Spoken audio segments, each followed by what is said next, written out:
Hello, friends. I go by the name of host Eric, and this is my beloved other half, Rachel. Together we are talking with fence people, and we are here today to pump you up. No, that's not really why we're here. But I do have a question for you. Do you dream of flying? Do you? Do you dream of flying in a rock and roll universe full of wonder? If not, why not? If so, why?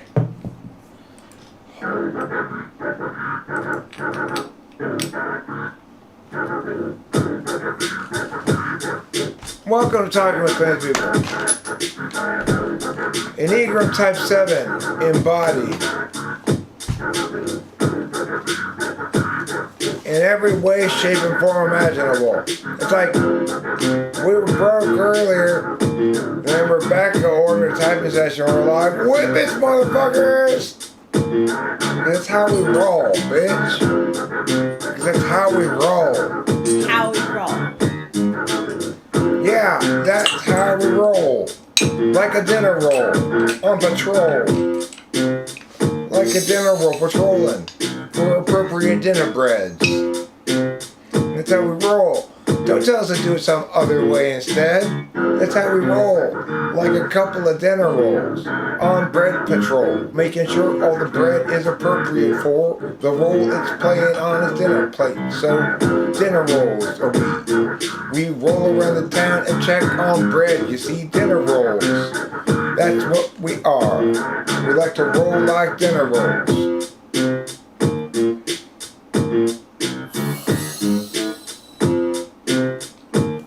And if you know anything about dinner rolls, you know dinner rolls like to do a whole lot of whippets. Every time they do, then they feel like they're slipping it in the bud before it gets too bad to do some whippets instead, and that's rad. There are a couple of dinner rolls. Dinner rolls, or a couple of dinner rolls. Hey, Chris Chapin and Lady Lou, how you diddly do? You are rapping and rapping with you. Talking about Mr. Low Hanging Fruit.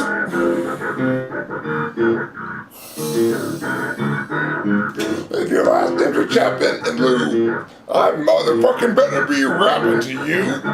Otherwise, I'm missing the point. I mean, come on, what the fuck's up with this joint? I got no intuition at all if your names are Chapin and Lappin and Lou, and I'm not rapping to you at all. Then what's wrong with me? Not you. I'm at fault. You, not you, not me. I say me. Are you done? I got one more step. I have to hold my breath until you're done. Add it to the existing pile. Make it last a little longer or a while.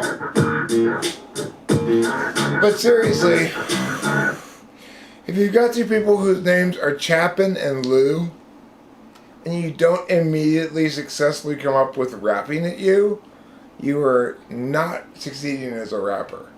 You're just utterly failing, as I just did. There's no excuse for that. If you've got a Chapin and a Lou, you should be able to come up with rapping at you. I have no excuses. I have no excuses for that. I'm sorry. That's just my fundamental mediocrity, I guess. Breathe underwater, huh? Do you dream of flying? Chris Chapin dreams of drying.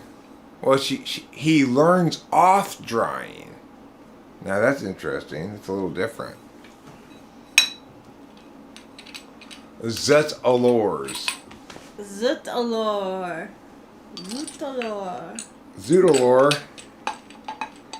I don't know what zoot-allure means. Is that French? Zut allures.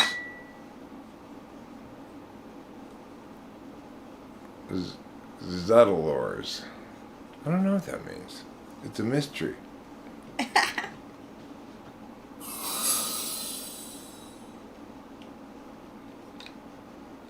Alright, I'm out. We finished most of our whippets before we started the stream because it's a little bit of like not good streaming etiquette for doing whippets throughout the stream because it kind of interrupts the flow of things.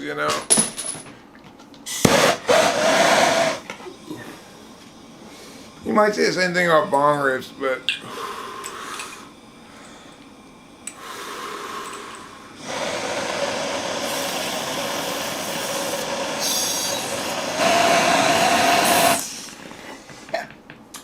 whatevs.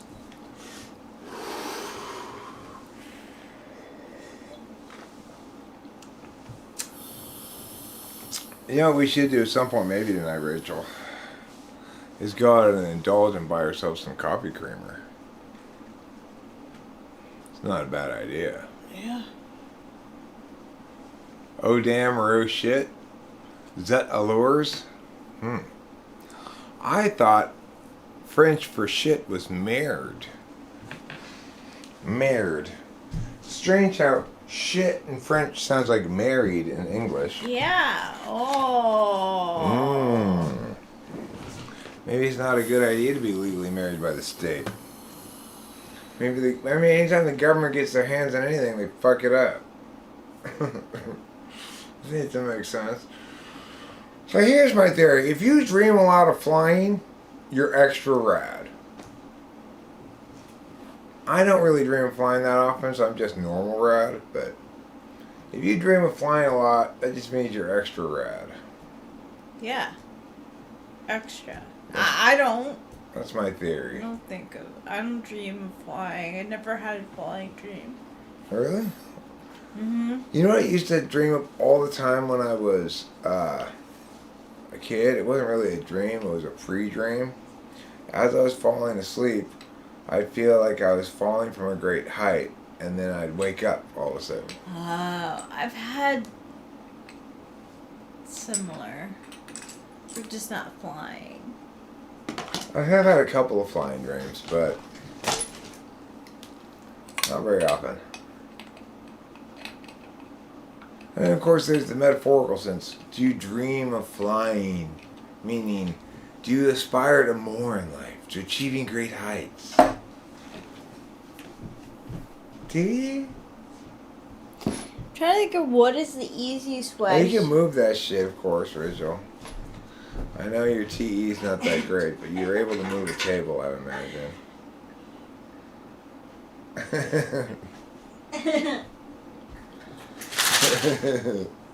Yeah. Oh, Effie Tool. Oh. Doesn't want to move it yourself, nor ask me if it's okay to move it, so you just say, I'm not sure what to do here. That's part of TE Polar, I guess.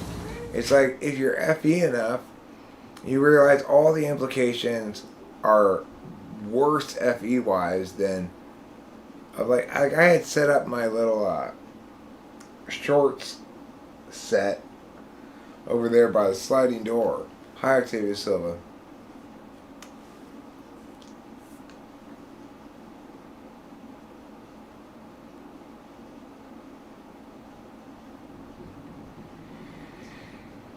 Well, we did some tarot today. We did a little tarot.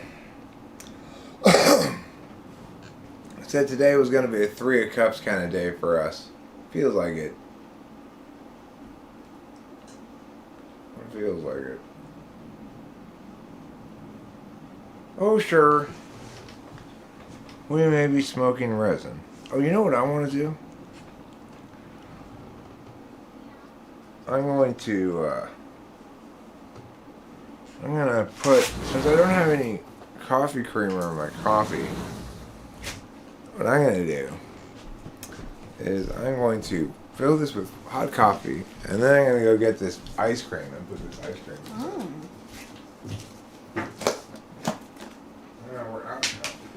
I have to make a new pot. Oh, really? Mm-hmm.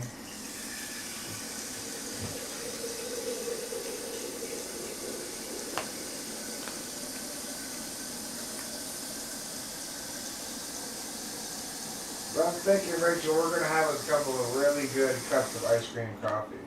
Ooh. I'm into that.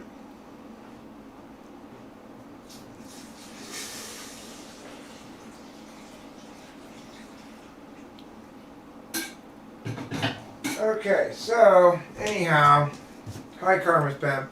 What's the difference between being a dream, and being awake? I'm not really sure. Well, when you're awake and you stab yourself in the leg, you have a wound that stays there for a long time. When you're dreaming and you stab yourself in the leg, you wake up and you're fine.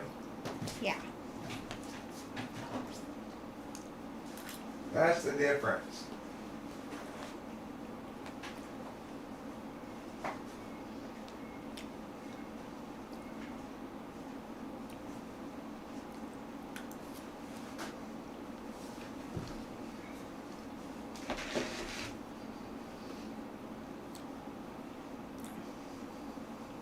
Basically, not everything that happens while you're asleep is a dream. But you can reliably assume that if what happens to you when you're asleep doesn't persist after you wake up, then it was a dream.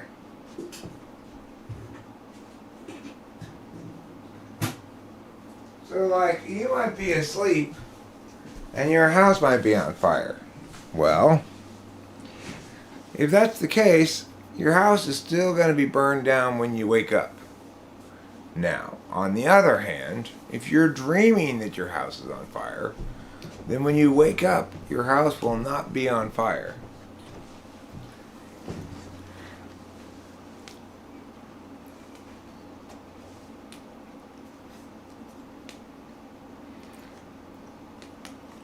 Are you Rebecca? Christine?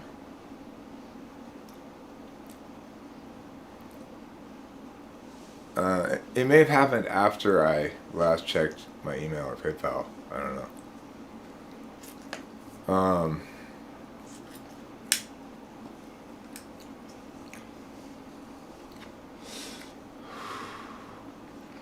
Great thing about Christine, of course, it's actually not Christine. Now, like Octavio Silva, he's a faker.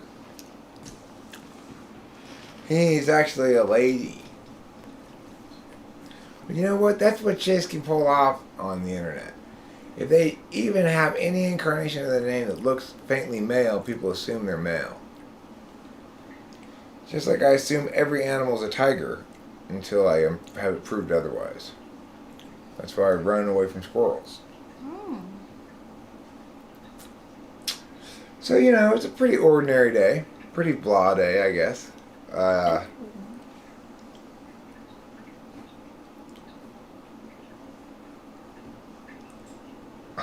Okay, well, I'm going to continue calling you Christine because I have a general policy of not changing the way I say people's names, even if it's wrong.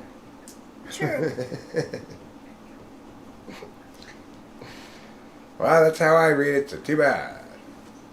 Although I did make an exception for Peter Dentici. At first they called him Peter Dentice, because that's what he looked like. You know? Mm-hmm. Then he explained to me, no, it's Italian. Like, you know, Dentici. And I said, oh, okay. Well, that makes sense.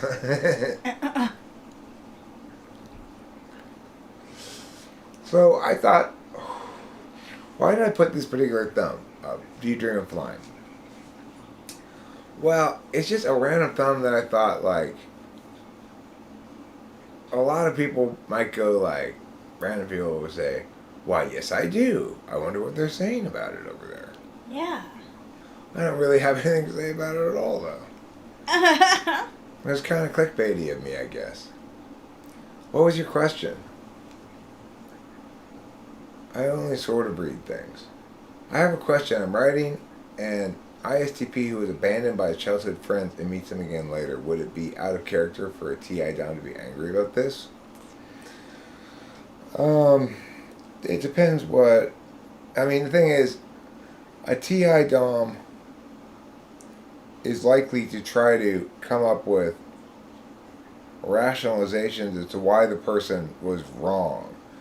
If the TI Dom can't find a a rationale where somehow that other party violated their obligation, then I guess they probably wouldn't be mad. But TINE is good at generating arguments to justify bullshit. So, for example, Spacey's still mad at me for reasons he can't even articulate, you know, and never really could. But I'm sure he's got his reasons, you know. I would like to know. He feels abandoned by me in some sense, but we did not abandon him at all. Instead, he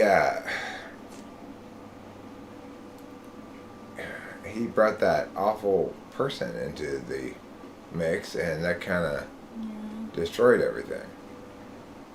So, you know, it's like the TI Doms less rational in some regard than TI Tool? Well, kinda, yeah. You know?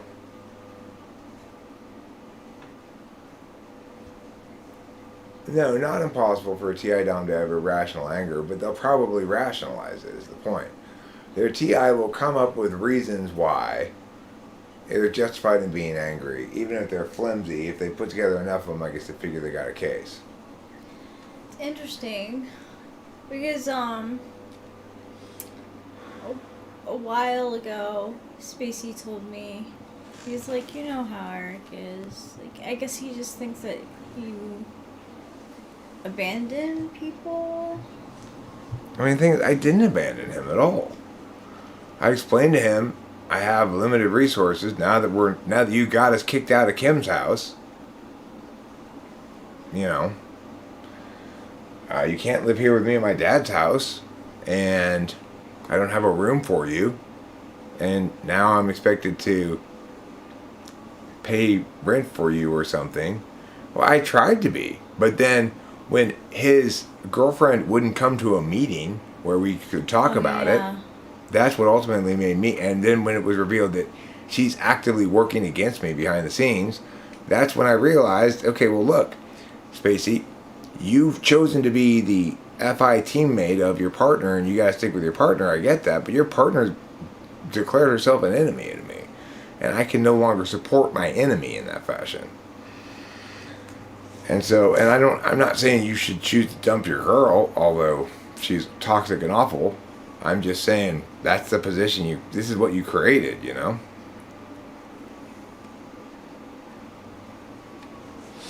So, Spacey still probably bears some resentments, but I don't think he has anything more to say about it really that's meaningful than you know how Eric is, which is, I mean, look at me and Rachel. There have been a lot of occasions when Rachel and I could have split up for various reasons. You know, that where I could have, if I wanted to, gotten out of this relationship blamelessly, quote unquote. But I didn't want to. I'm not an abandoning type at all. No. If anything, I'm too loyal. You know? So, I don't know. And the thing is, you can't both join the enemy, fight against me, and claim I abandoned you.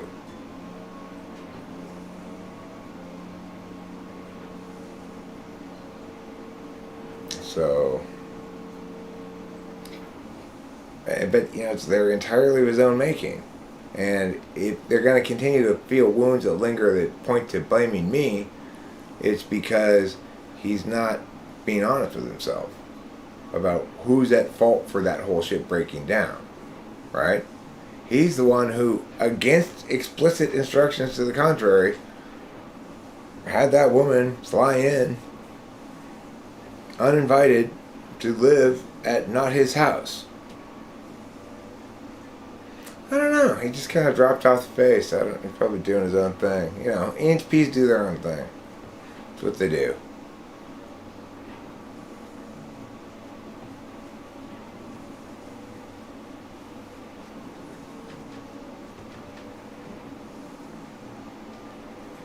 Yeah, I mean, I know what you're saying, Mom. I'm not misinterpreting it. I'll have to check. Let me see. Let's check right now.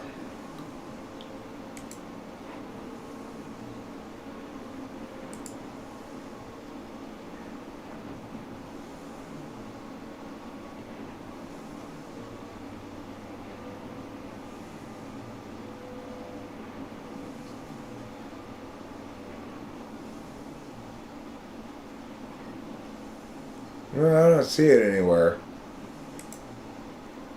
The thing is, if you want to PayPal me, you got to PayPal to my email address, which is ssuartscire@gmail.com. unless it happened sometime back and I already responded to it. I didn't pay for anything.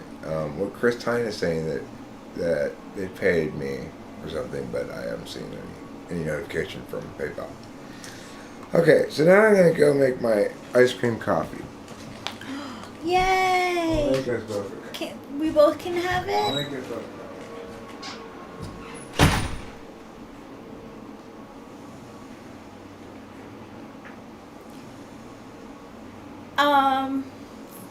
For a while, Eric was paying Spacey, helping Spacey out with he was working with Eric. Spacey was working with Eric, and Eric was like, if you do, videos, if you make content, then I'll pay you. But he stopped making content. So he didn't really, I just remember Spacey not really going along with the plan. Well, Yeah. I told him specifically what he needed to do if he wanted to generate enough revenue for him You said, yeah. You need to make short video every Yeah. single day, maybe multiple times a day, explaining short concept, and he just didn't do it. And then after waiting a week or two, he'd make one super long video. And that was exactly what I was telling him, no, that's not going to do it. So, I don't... Is this hot still? No? I don't think so. Let me heat it up for you. Let's get you a new cup.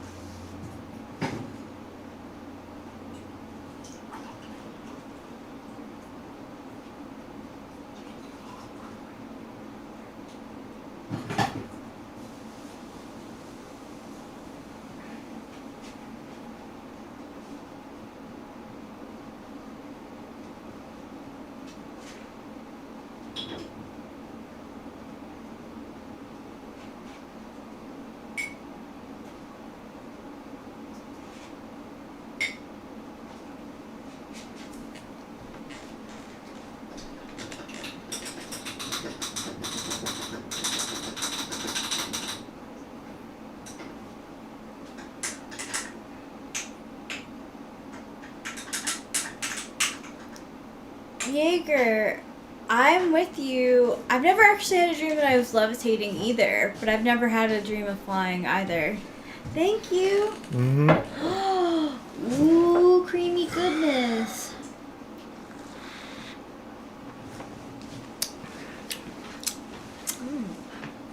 Interesting. Yeah.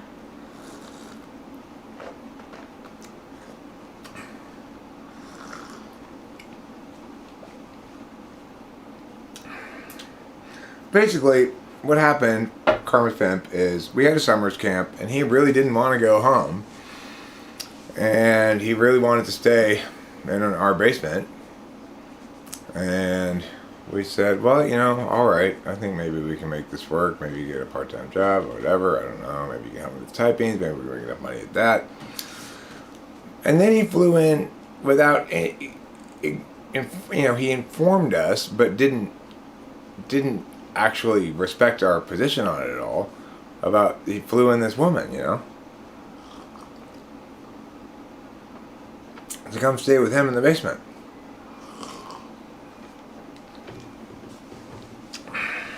she was incredibly toxic. And, I mean, in some ways it was good. It precipitated a breakup that was long overdue, because that was the straw that already broken camel could no longer sustain. But, it's ridiculous to blame me for anything. I didn't do anything wrong.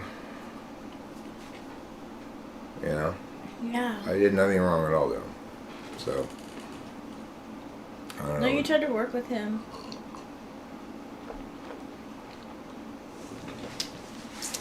I did the best I could to yeah. Oh, cool. Thanks, Christine. I will send you an email after this live stream saying what time of day do you want, Yeah. If you want it right now, we can end the stream, we can do it right now. Yeah. Even though I've had so much caffeine, I feel so, sleepy. Do you? Well, you're welcome to go to bed if you want. I would totally watch the stream still. Do what you want, baby. I'm just peeing right now. Oh, okay. I'm also eyeing some of the... Well, somebody actually went to the merch store. Wow. You're in deep. That is in deep.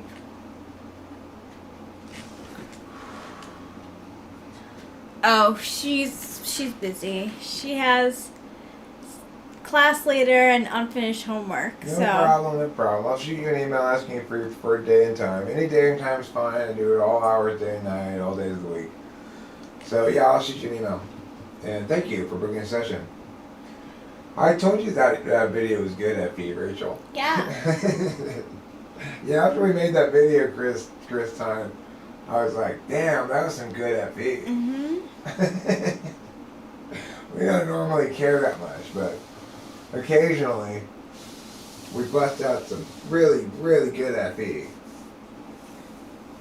Because I guess you just hit me right. You hit us right at the right moment where your shit was resonating with what we were thinking about or whatever. Yeah. I don't even remember what it was now.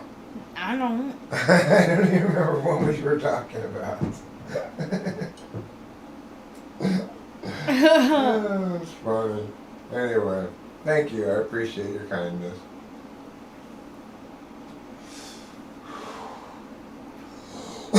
Have you ever dreamt of super strength? Jaeger's asking. No, I don't think I've ever dreamt of super strength. Yeah, me neither. I dreamt of Frank Sinatra the other night. Did you? Yeah, 2 nights. Not last night, the night before. I dreamt I was singing Fly Me to the Moon to him. And explained to him that I liked that song. I thought it was good. I think he did a good job with it. That's cool. I think he somehow spiritually knows now.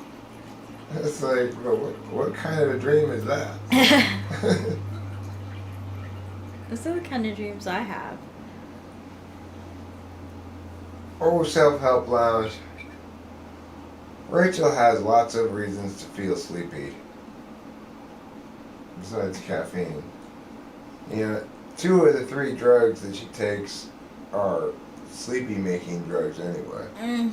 The Klonopin and the olanzapine. Yeah, those are sleepy drugs. And the Klonopin has a really long half-life, so Rachel actually sleeps quite a bit. Sleeping is good. It is. Sleeping's very good, and the thing is, for Rachel, what correlates very strongly with like mental wellness issues is sleep. When she doesn't get enough sleep, or if she doesn't take pills that help her to sleep, she doesn't sleep, and then she starts going wacko like anybody does when they don't sleep at all. I remember, Thanks, Self-Help Lines. That's very helpful. when there's one doctor that I saw, he was my PCP, he was asking about my history with, like going to the hospital and stuff, and I told him that like for 1 week like I didn't fall asleep at all, and he's like, well, it's normal for people to go crazy if they don't get sleep. It's like, thank you. Like, I've just been trying to tell people like how important it is for me to get sleep, but Well, now you get plenty of sleep. yeah. You know, Lady Lou, Rachel and I were discussing earlier as we were watching this show that all human narrative inherently has a bias towards extroverted functions in the storytelling of them, except for SI.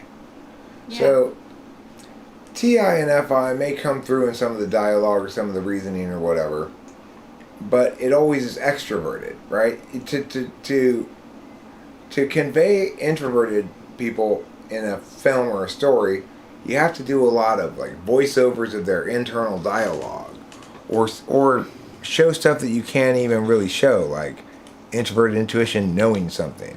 I mean, how do you show the audience that? Just sort of I mean, sometimes it happens. They'll show two actors and one's face will realize something. Like they'll give you a cue, like they'll show two characters and one of them will go like this. And then the third character will look, and you'll know that they know that these two characters are together. So it's like, that's, even then though, how are you getting access as a receiver of the narrative to the introverted function? It's through the extroversion of it. Yeah. Right? The extroverted reveal of the clue and the extroverted display of knowing on the actress's face or whatever. And so there's this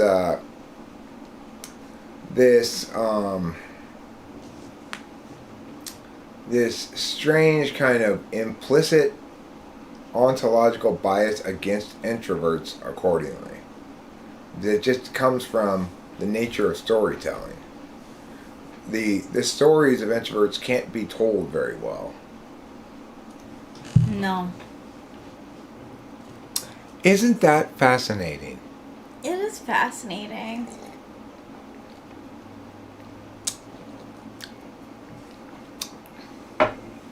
It's as fascinating as Pee-Pee and Trouble. Yeah, Pee-Pee and Trouble are really fascinating. These two cats, they have the strangest relationship. They really do. They sit near each other, but not too near each other. And Capillo really likes to be sitting above Trouble. Yes.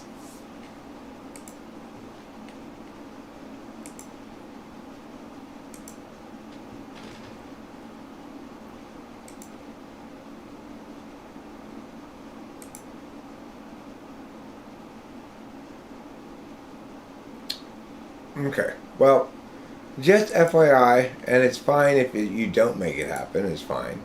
But no, there's no PayPal.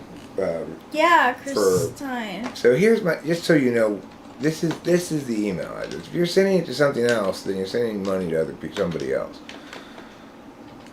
ssuartscire at gmail.com.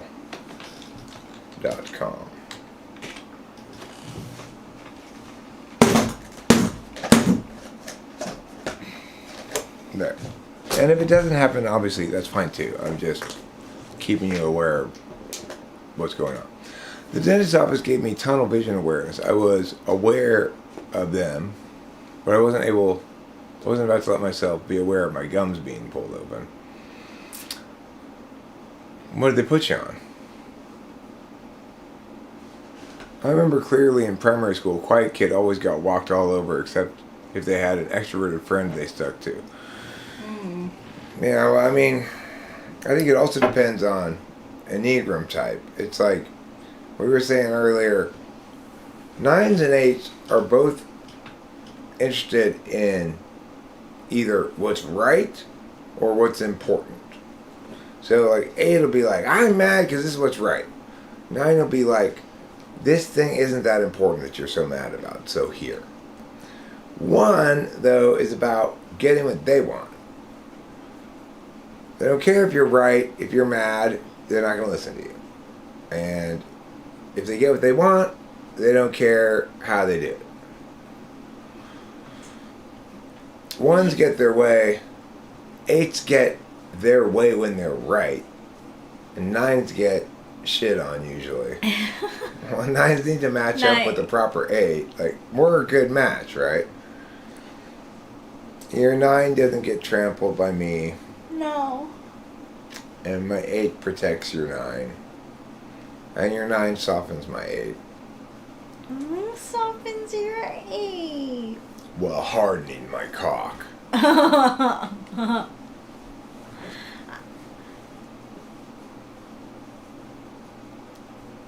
Okay, maybe just slow and coming. I don't know. Alright, so, anyhow, regardless of all that, if you dream of flying, that means that you have access to your third eye. There. Now does everybody who dreams of flying feel satisfied? They get something for it. It's not just whatever. Now it's important. Now it matters. Now you get a special prize. Oh. Okay. You got an email. Oh, I did. Yeah. Well, Chris Tyne, you have now officially purchased a typing session. Thank you. And I will email you back after this stream. So, my third eye used to make me throw up every time I woke up. Huh. Maybe there's something wrong with your third eye.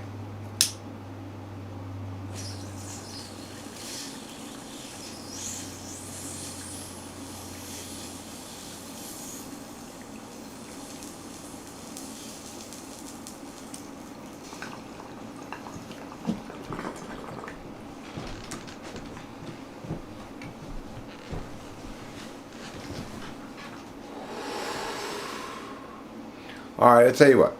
If you dream you're breathing underwater, then that means you've opened up your fourth eye. Where's your fourth eye? It's your butthole. Oh. Basically, if you dream of breathing underwater, it means you're constipated, but you're about to become unconstipated. Is that what happens like when you fart in your sleep and stuff? Like a person farts in their sleep? Yeah. Well, if it's loosening up the poo, then what that means is that when you wake up, you're gonna poo.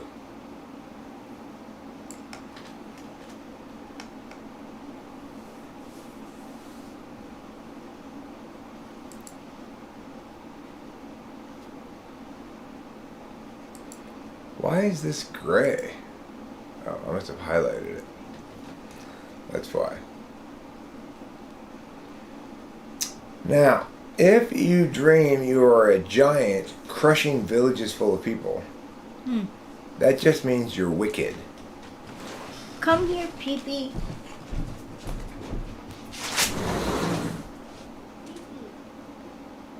Here you go. Good girl.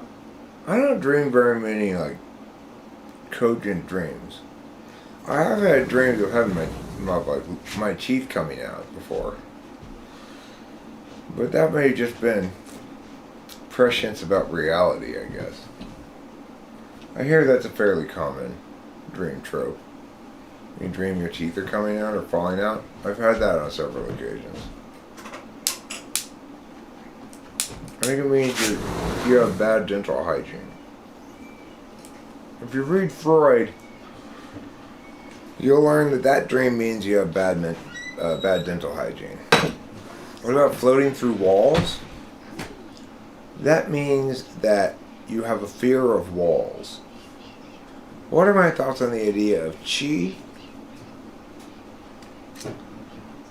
I mean, I think chi and chakra and whatever there's a meaningful reason to reference something called life energy, because there definitely does seem to be a difference between things that have life energy and things that don't.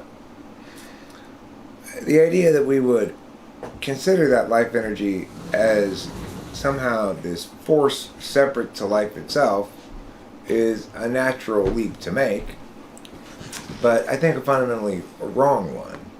So it's like,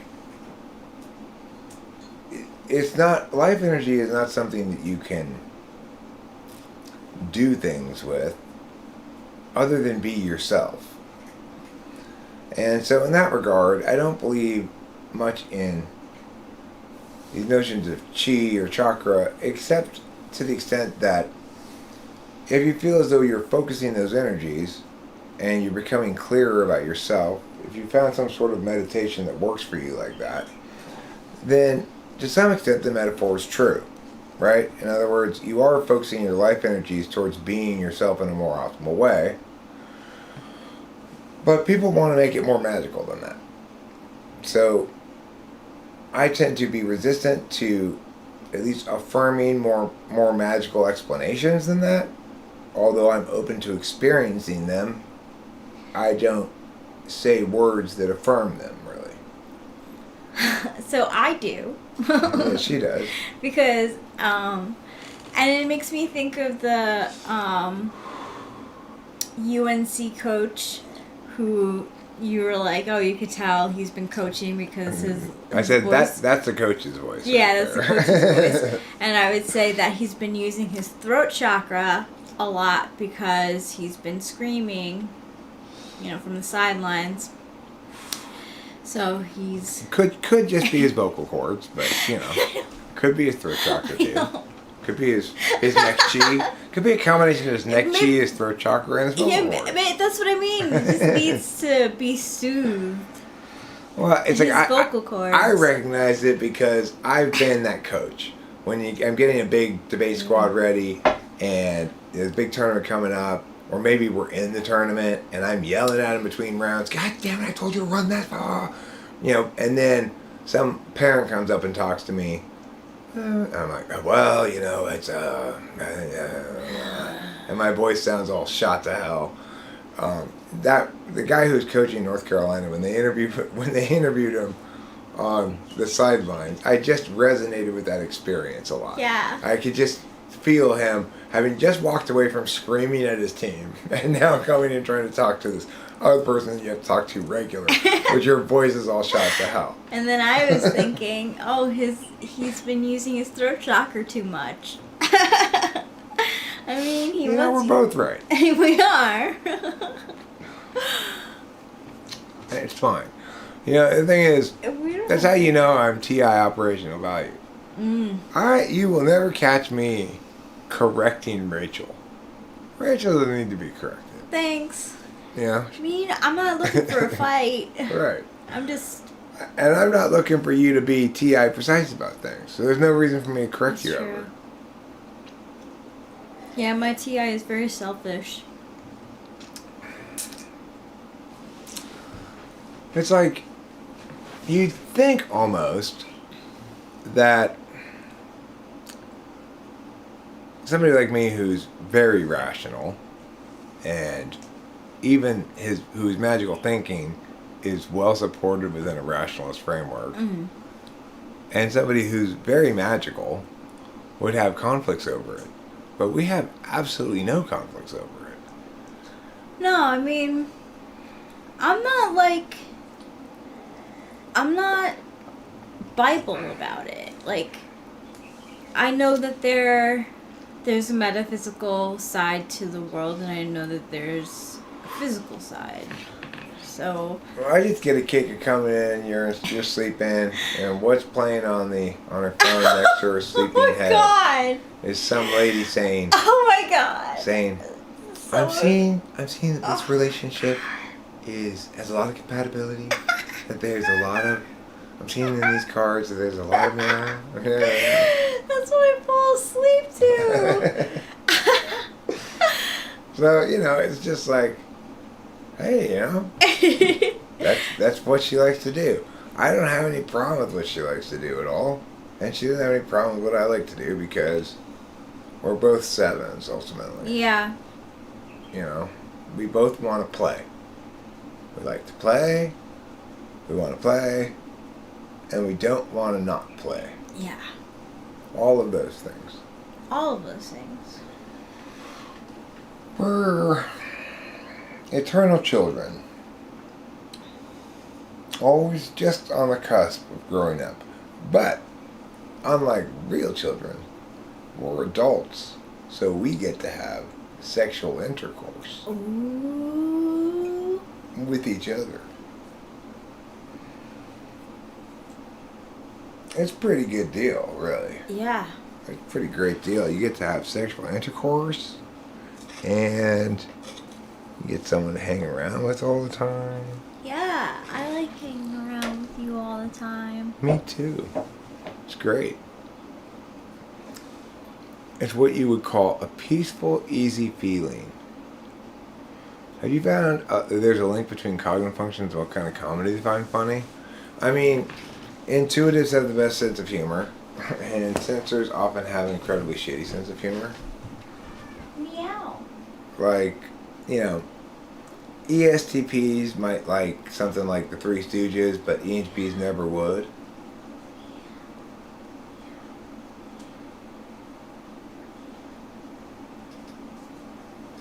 You know what bothered me a little bit? I saw this post that was like, it was a tweet, and let me see if I could get it so I don't say it wrong. Rachel is magical, though. I saw your videos on your channel, and they are so pure. You planning to put up any more? Oh, thanks. You mean, are you asking Rachel if she's planning on putting videos up on her channel? I don't know. I'm lazy. But we will obviously put up more videos of both of us on this channel. She's magical in the sense that she helps views a lot. Like, even in the shorts, if I get her voice in the mix, it seems to do better. Like, when we did a short where Duck Girl got stuck under a rock, and then Rachel does the voice of Mindy saying, the ones where you walk and tell stories. Oh, Rachel's ones where she walks and tells stories. You know, it's ridiculous, Chris. I never really watch Rachel's videos. that was from when I was away from you. Yeah, I mean, I found them troubling for a variety of reasons. Like, I didn't want to feel her isolation that acutely. Okay, so this bothers me. This person, Bobby Boucher JD, says, the craziest thing about Will Smith slapping Chris Rock is that Joe Biden just proposed raising the Pentagon's yearly budget by $31 billion. And then another person says, David Sirota says, my thoughts on the Oscar slap incident are that it's 70 degrees in Antarctica and what's left of the livable ecosystem is being destroyed and we should focus on that. But I actually think that... No, you're right. It's infuriating because, of course, you will never be able to focus on large issues if you can't agree on basic principles. Yes! And basic principles are what we need to be arguing about. The problem that those two tweeters have is that they're completely fucked up and full of shit and need Eric's foot up their ass. Obviously, they don't know what they're talking about. Yeah, because... It is okay to have a strong opinion and be particularly focused on a single event of lesser significance, especially when it has larger meanings that should inform everybody. Exactly. It's the larger meaning of the thing. And they should not inform people about Biden's budgetary matters, nor should they inform people about global warming. Neither of those things are relevant. No. So it's perfectly reasonable for you to be mad about that. You know what? And I think I think that the whole slapping situation brings up the topic of, is violence... Yeah, how should we deal distinctly between Yes. words versus action? Yeah. The law is very clear on the matter. Nobody in the legal profession said maybe we shouldn't allow Chris Rock to press charges. You know, so it's like on that ground we're safe. There's no police officer's going to arrest you for saying hurtful words. No. But okay, what animes do I currently watch? So it's kind of between animes right now. Okay, the winter season of Crunchyroll just basically is wrapping up right now. I watched the season finale of Bisco.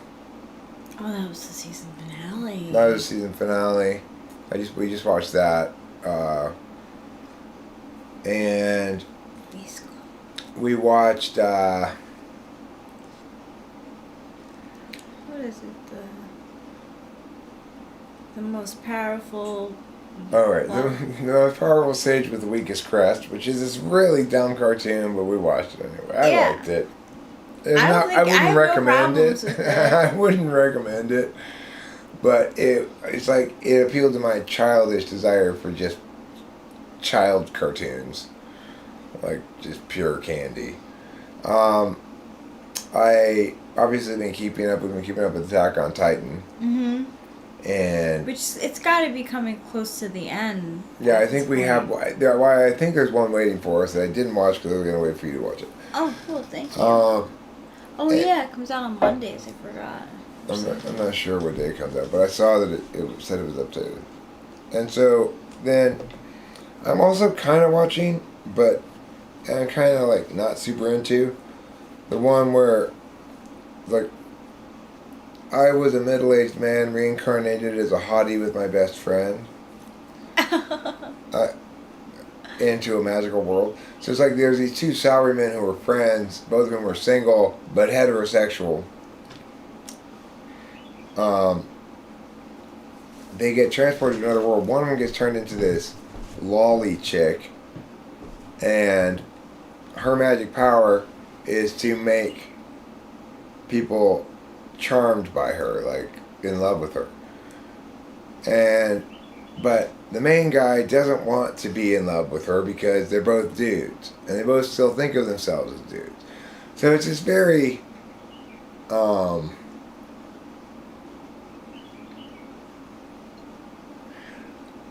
I think it resonates precisely among Japanese people in Japanese culture more than it resonates with anybody else, probably, because it's like, okay, what?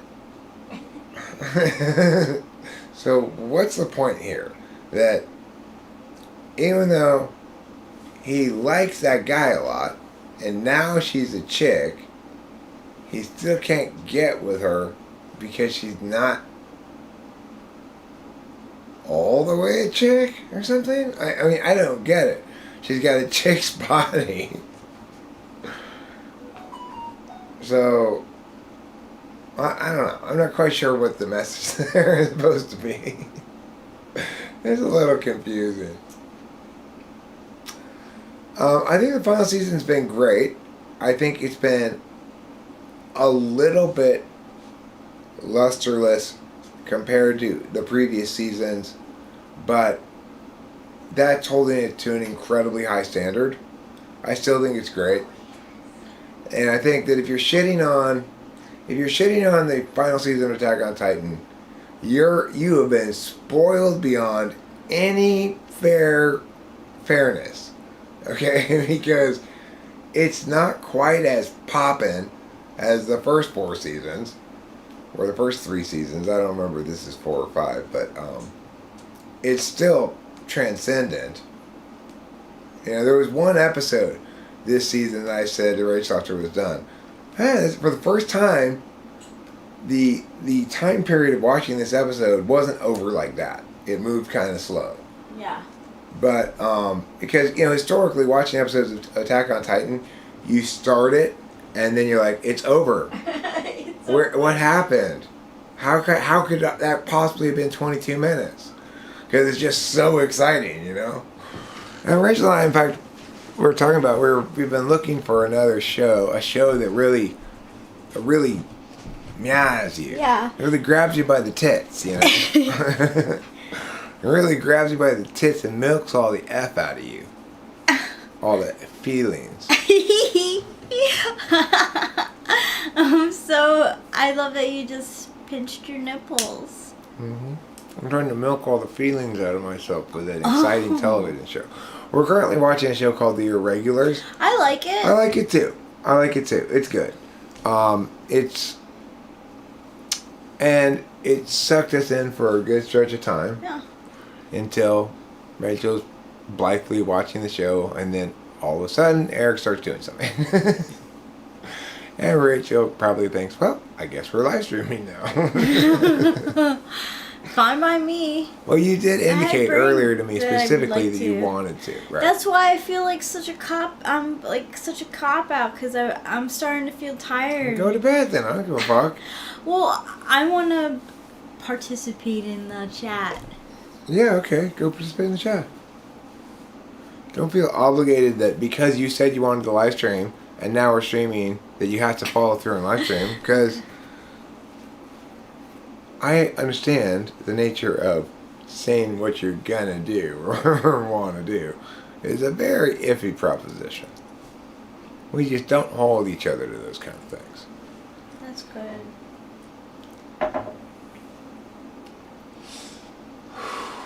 Moonfei asks a very interesting question. Did you watch the Wheel of Time TV show? Oh. We started it. I got a few episodes into it. I was pretty annoyed at its what do you call it? Slapdash. It's not very loyal to the books, okay? It's not very loyal to the books. Let's put it that way. That's tough. If it's not loyal to the books, it's like not like the book readers aren't going to be interested in watching it. Well, you know, it appears. First of all, what they did was they changed the fundamental concept of it. So the dragon now can be either a girl or a guy. Okay, well that's fine. I'm not opposed to that being the case, except that's not how it was in that book. Okay. So, let that book be that book. It doesn't have to be your feminist re-envisioning of it. Yeah. Just let it be what it is. Maybe it's a little old-fashioned. Maybe it represents some heteronormative whatevers. That doesn't make it evil. It just makes it what it is. Yeah. And let it be what it is. You know, it's like, I agree that when Brandon Sanderson came in and took over, shit got way better because he's a better writer. He's not an ENFP like Robert Jordan, but it wasn't because he was more inclusive. Although it didn't hurt or help. You know, all of a sudden there were gay characters, and it neither hurt nor helped.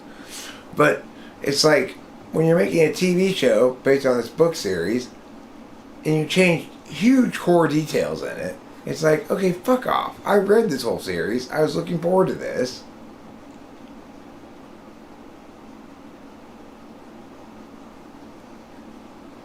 Yeah, I read that whole fucking series, you know? It's like, I mean, well, I read half of it and I listened to half of it on Audible.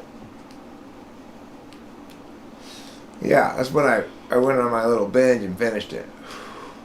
During a brief period of time when I was probably frequently saying, blood and bloody ashes. Yes.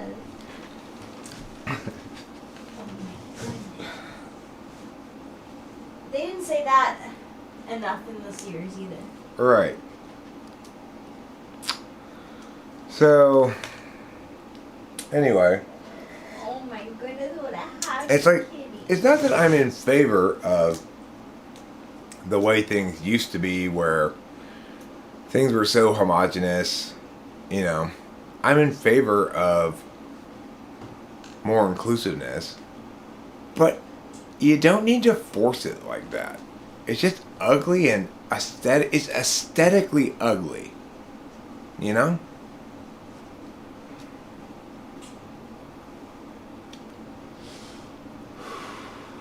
Yeah, exactly. Robert Jordan was any run amok, and Brandon Sanderson was probably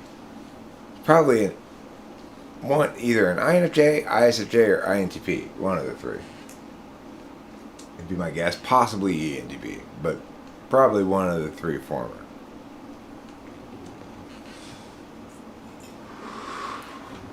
Like, he's a TI user. So we stopped getting bogged down in these long, complicated, unnecessarily redundant and repetitive, like, emotional chemistry things that Robert Jordan wanted us to get bogged down in. Nobody fucking cares, okay? Nobody wants to have another scene where there's unresolved sexual chemistry between Nynaeve and fucking, what's his name? Rand? No, Nynaeve was got with. Oh, Nynaeve is the ESTJ, right? Yeah, she gets with the guy who's the blue lady's, what's it called? Like, all the Aes Sedai, each Aes Sedai gets a guy who's like, Oh. I don't mind the Nynaeve casting. Land, thank you, Moonfei. Yeah. Like, Robert Jordan wants to give you way too many scenes of a slow build-up of a chemistry of a love that cannot be between Nynaeve and Land. And it's like, okay, enough. Move on with the storyline. You know? I don't need to see all this mushy stuff. So,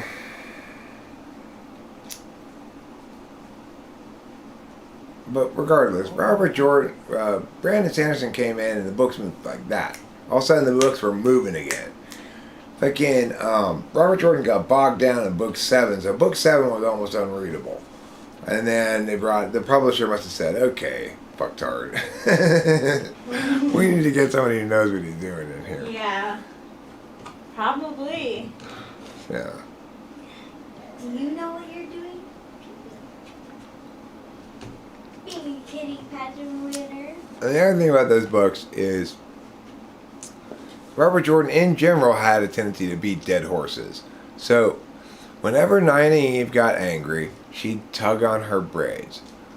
Okay, how many fucking times do you need to tell us that she's tugging on her braid for us to get the fact that that's her quirk? Like, come on, Robert Jordan.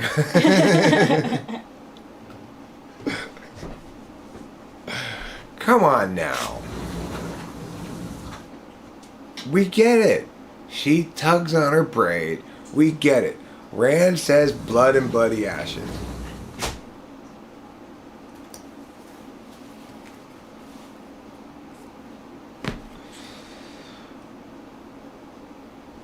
But still, despite it all, I enjoyed the fuck out of the whole series, ultimately. Once it got back on track.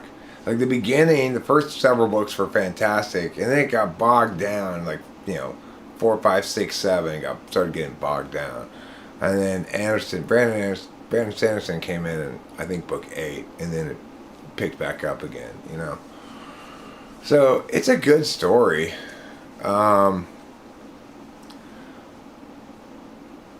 But it's like, you can't change, like, so much of the story is predicated on the fact that men and women have different unique powers in the book, right? Only a man can become the dragon, but has to suffer from madness, right? So the idea now that a woman can become the dragon, it destroys the proportionality of the whole thing. You know what I'm saying? Because the women in the story have all the magical power because the men's half of the power has been spoiled by the Dark One. The Dragon Reborn is a man with the power. And the key thing is, there are the red Aes Sedai, and their job is to go around and hunt down men who show any sign of the power. But they have to be really careful, because they can't gentle the dragon, because they're going to need him to save the day in the end. So they want to gentle all the other men, but be careful about not gentling the actual dragon. This is a fundamental plot dynamic that runs through the whole story. You cannot make it such that the dragon can be a girl and keep that dynamic. So, fuck off, Amazon. Why would you do that?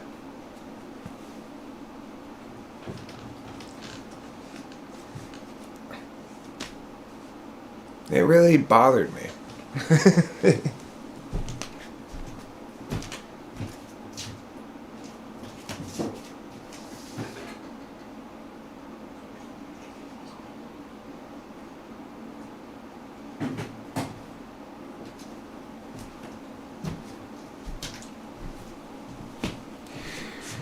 Anyway, I've got a revolutionary idea to pitch to Netflix. It's a show set in the antebellum South, in which all the slave owners and the slaves are played by Inuits. But, naturally, to play their role, each of the Inuits has to adopt the mannerisms and speech patterns of their respective demographics at the time. So, some of the Inuits who are the slaveholders would be like, round up them boys over there, we're going to beat some sense into them. And then some of the Inuits who are the slaves will have to be like, oh yes sir, Mr. Man, sir. But the important thing is that they're all Inuits, because I have noticed and am appalled by the absence of representation of Inuit actors in Hollywood. Appalled. Absolutely appalled. And the only difference between regular antebellum South and the one represented in this show is that instead of having plantation houses, they're going to have giant igloos that the slaves have to fan to keep cold.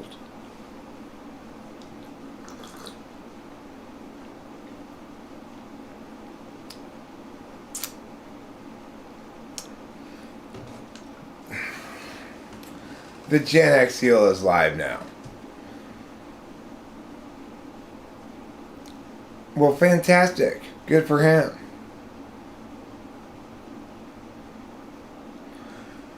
I can guarantee you his new evidence in the 2020 election fraud scandal is going to be evidence that is proving that there was some sort of collusion to create fraud where there was none. Because he's so driven by his leftist agenda. But he's intelligently titled it misleadingly. It's a little something they call intuition. Oh yeah, I'm using my intuition. Speaking of introverted intuition, I want to talk to you guys about something that's interesting and true about movies.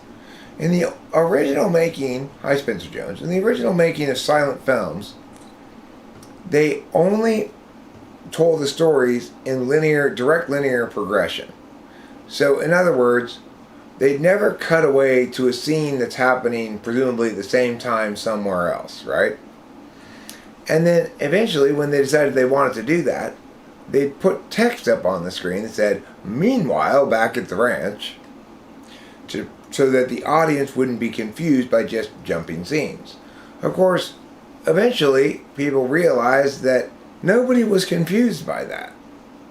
Why aren't people confused by that? It's a little something we call introverted intuition. We can intuit that this apparently unrelated scene is related somehow, and we can maybe even intuit whether or not it's happening at the same time. I saw an article about Korea wherein they are, in some jobs, asking MBTI types and requesting certain types apply or don't apply. Thoughts? I mean, I think it's a good idea if we had a means to to standardize a correct typing of people. Right now, it requires interviewing someone. It doesn't scale, you know. I don't trust any MBTI type test to accurately type these people. So that's not going to be a good strategy. Now, if that company in Korea were to have me do a hour-long typing of each of their candidates and tell them what type they were, then I think it was a great idea. But they shouldn't be saying apply or don't apply because you're this type, because if they're saying that, they're going to get a bunch of people who are wrong about their type or lying about it, you know.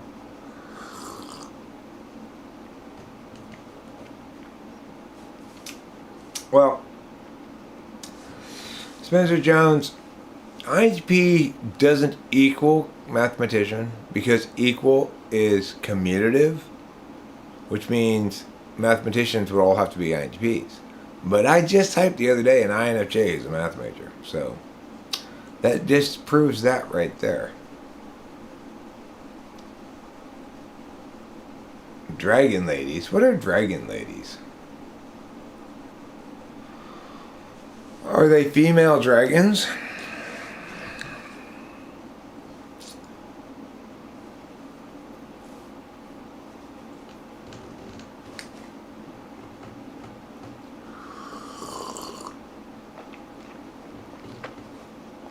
Yeah, Inuit representation. And you know, I think it's about time for the Inuits to start reclaiming the name Eskimo. So, like, half the Inuit actors will go by the name Inuit actor Mya. But half of them will go by the name Eskimo actor Mya, revealing a rift in the Inuit community over whether they should be called Inuits or Eskimos. Yes, an INFJ math major, Spencer Jones, and if you watch the typing and watch the TI section, you will agree with me in short order that that was an INFJ math major. That's third slot TI. It's obvious to anybody who's one or two.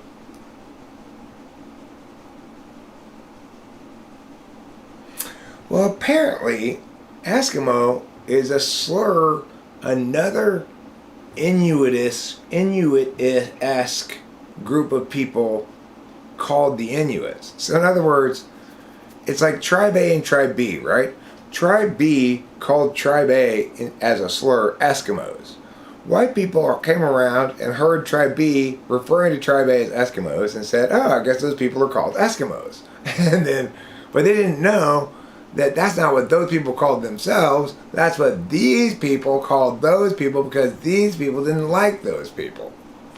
But, you know, so the white people show up and go, hey, Eskimos. And they go, hey, you know, it's like walking up to a bunch of whatevers and saying, hey, you Myas, you know. But it was a naturally occurring accident, okay? I did see, I'm familiar with it. Like, I saw a picture of it and I know about the story of it.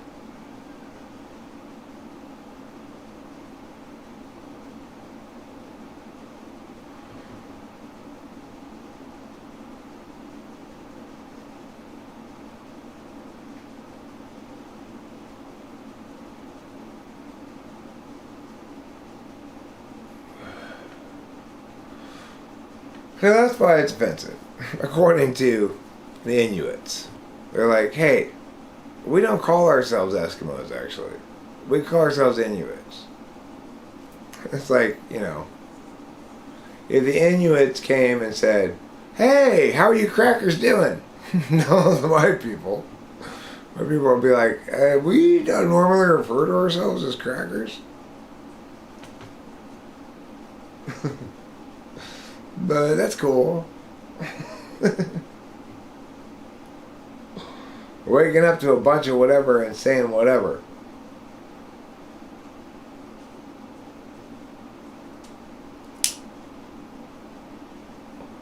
Well, the thing is, there are certain things that I have to make a choice whether I want to be, if I want to be identified as a free speech advocate or not, Klaus. That's what it boils down to. It's a complicated question. It's basically, I don't want to get bogged down in endless free speech conversations and freedom of expression conversations. And I could choose to do that and have before. Like, I have drawn pictures of Muhammad on this channel before. I have said the N-word before. But I don't want to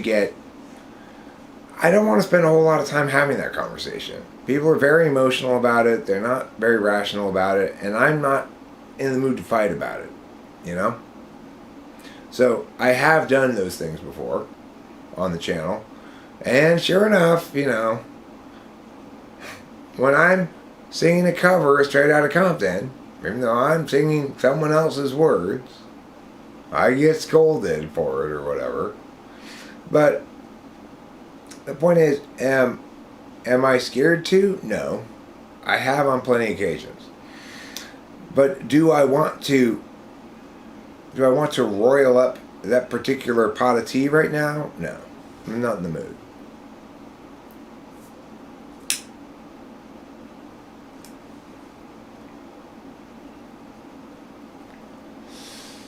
Well, maybe Self-Help Lounge, that's an excellent question and a really interesting question. Self-Help Lounge says, since we're pretty close to reaching peak racism in a specific sense as a society, I agree. You know, what would be really revolutionary is that show The Irregulars that we're watching, right? It's set in England in like 1870. But what would be really revolutionary is if they cast it with all white people, even though that would be historically accurate. So they've got a Chinese girl who's the child of a white girl and a black man. Because we're not supposed to pay any attention to race, right? Which is fine. I think they're all doing a great job in their respective roles, and I'm fine with it. But we're at the point where it would be revolutionary to be historically accurate.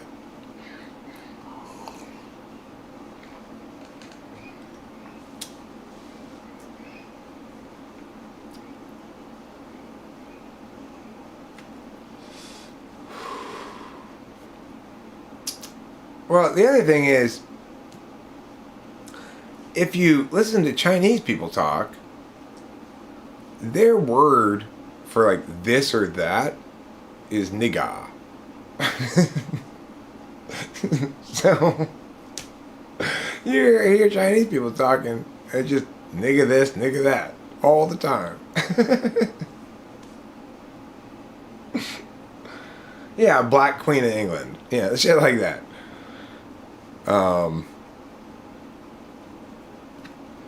An incredibly diverse group of nobles, including Pakistanis, black people, Chinese people, yeah.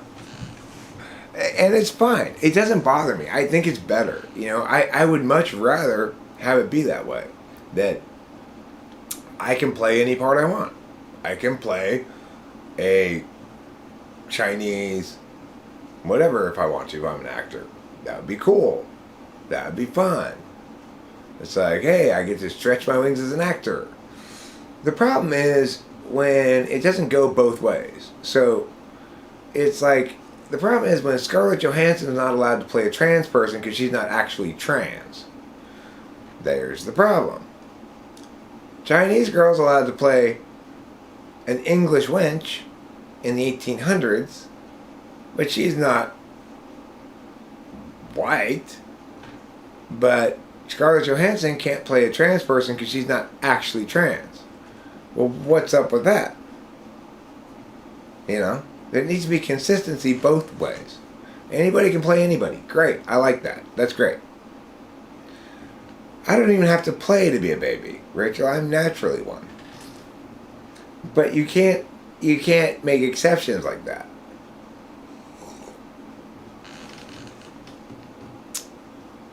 Oh, right. Back to your question. I got sidetracked on the racism thing. I think that typology, when properly understood, is immune to that. So, I may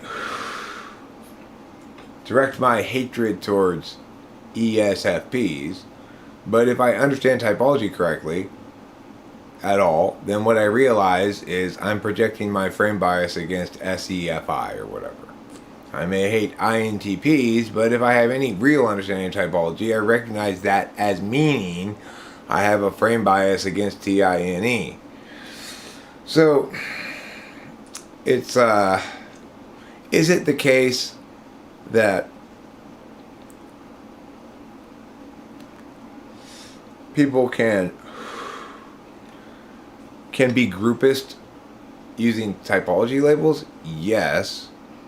But the difference between any other kind of label and typology labels is it's possible to use typology labels correctly, whereas it's not possible to use race labels correctly. In other words, I can't know anything about you from the fact that you're Japanese or that you're a woman, right? I can't meaningfully know anything about you from those things. I can meaningfully know stuff about you from the fact that you're an ENFP. So in that regard, there's a fundamental difference. Yes, people are subject to stupid groupism and directing it towards MBTI labels, but no, it's not the same as being racist, because with MBTI labels, there's a right way to do it. There's no right way to be racist.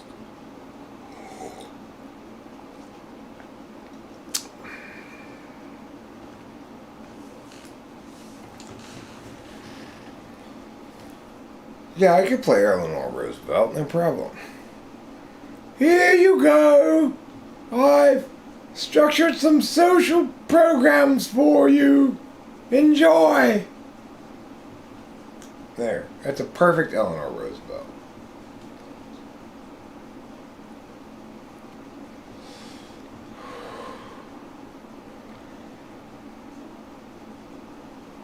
Oh, did you put that pasta away? I'm hungry all of a sudden. Wow.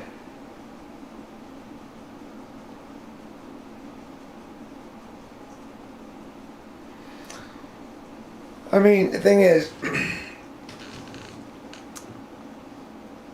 the thing about polars is you only really have an allergic reaction to it when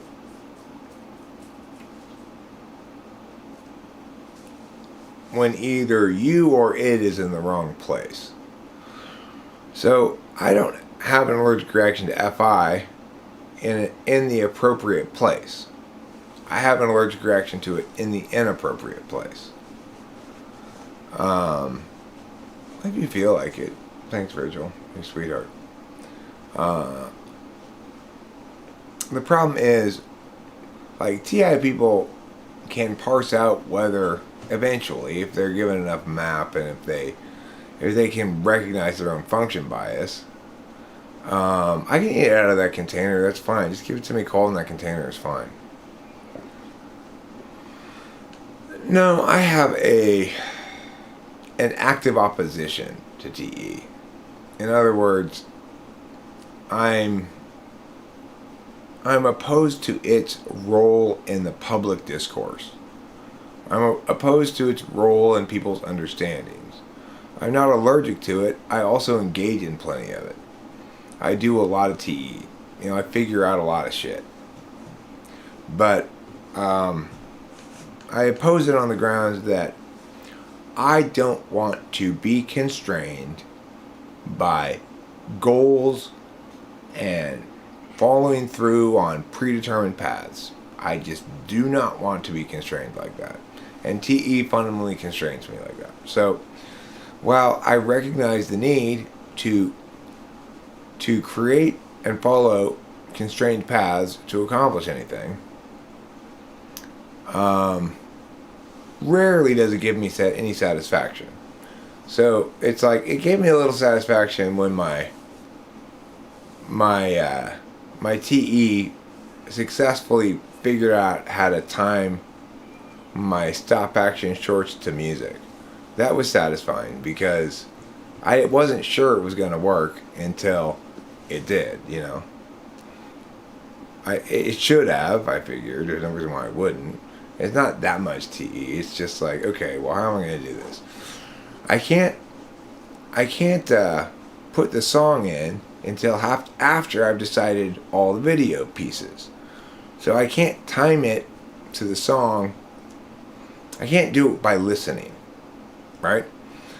So what I have to do is listen to the song, do a tap tempo, figure out the BPM, convert the BPM to milliseconds, and then time out my chunks of video according to those millisecond timings, trusting that my TE has produced the right thing. And then when I put the song in at the end, I find out if it worked, you know. And it did. That was kind of satisfying because I figured out a workaround to a problem that was bugging me. Could you give a brief description of each cognitive function? NITE, etc. Well, okay. Before I give a brief description of each cognitive functions, let me say, cognitive functions, when we talk about them as objects of analysis, we are generally talking about them as they display in the dominant slot. Remembering that a cognitive function plays out very differently depending on which slot it's in, and that the slot it's in is itself a metaphor for how your dominant function informs your relationship with that other function, okay?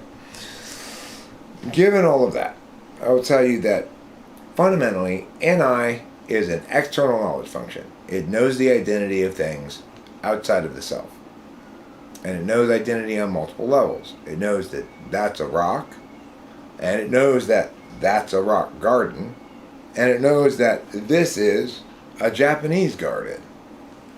So that's NI.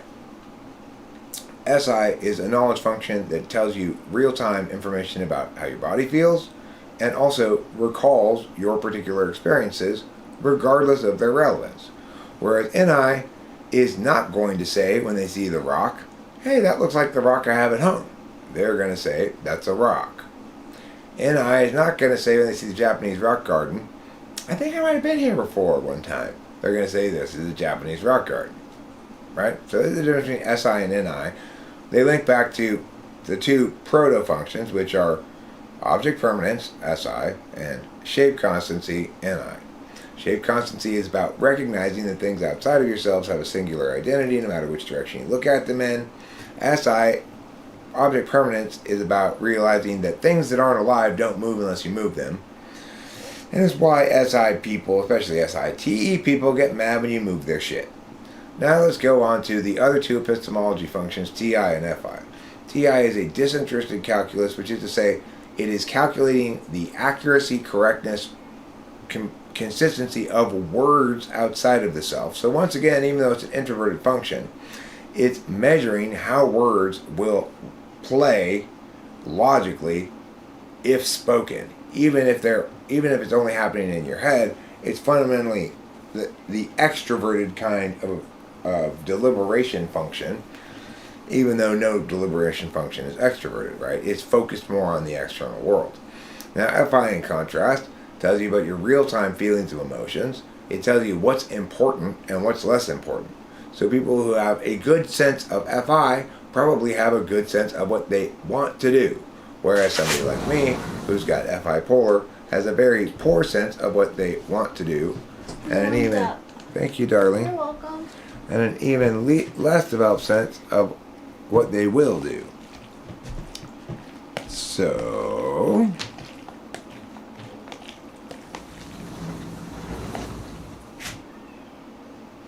now let's go on to the action functions. Two kinds of action functions. One linking to literal action, like this, feeding myself. You might say, and when we talk about functions, we often make mistakes like this. Oh, He's feeding himself. That's an SI thing. No. Realizing I was hungry was an SI thing. Saying out loud, oh, you didn't leave that pasta out here, was an NE thing. And then eating it is an SE thing. And after all, I could have realized I was hungry. She could have brought it to me, and I could have not eaten it.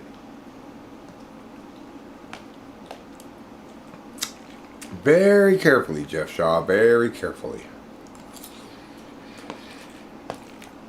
So the thing to remember is, in all instances,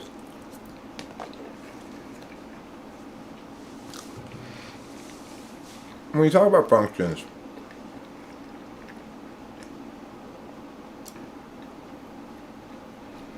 we're talking about how the prioritization of two ways of paying attention necessarily limits your capacity to attend in other ways, in definable ways, and predictable ways. These are definitional or existential exclusivities, subject to the law of non-contradiction. People can't pay attention to two different things at the same time, not in any real sense.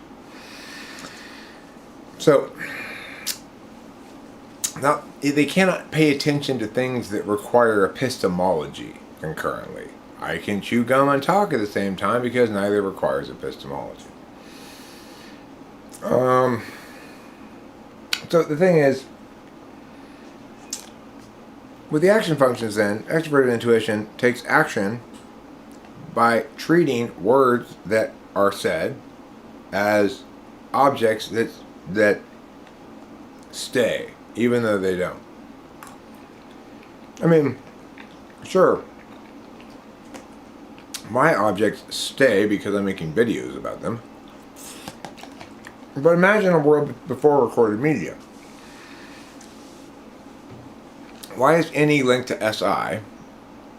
And why do any DOMs remember words sometimes spookily well and sometimes very poorly? Well, because as an DOM, I'm assuming that the words I say are objects that stay there. They're permanent on the flow. Even if I were just talking to you. Because later on I can say, well, remember I said meow meow meow.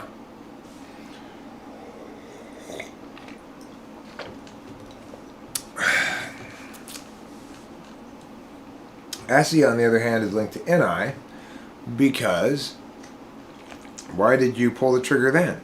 Because that's when the target became within range. That's when it was the right moment to shoot. There's no other explanation for it than that, right?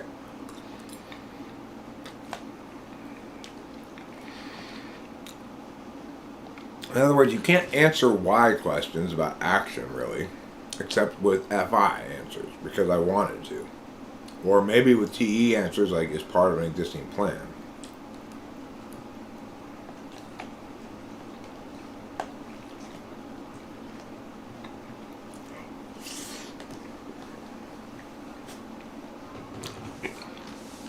Right.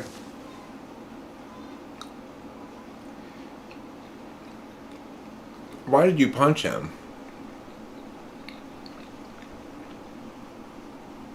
Is most properly answered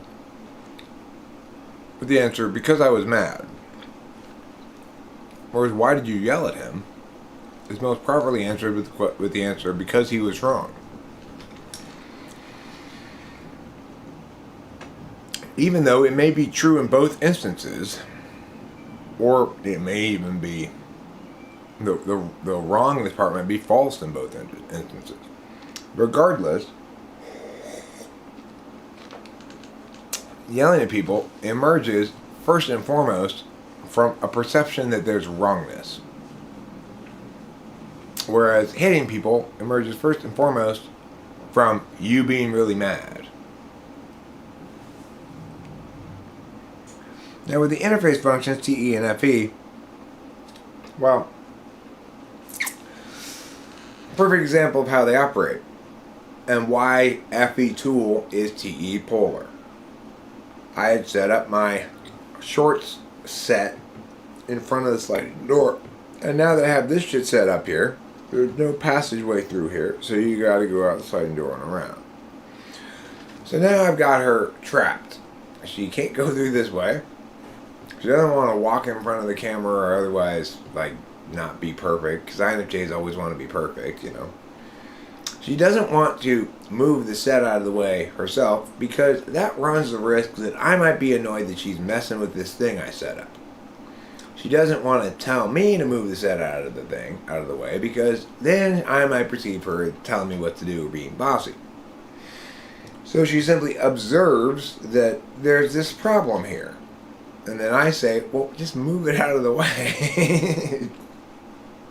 So it's like, if you're FE tool and you're accounting for all the FE considerations, then that turns into TE polar. Instead of figuring out how to solve this problem yourself, which may cause FE complications, you'll just FE the matter that'll get the problem solved without any FE complications.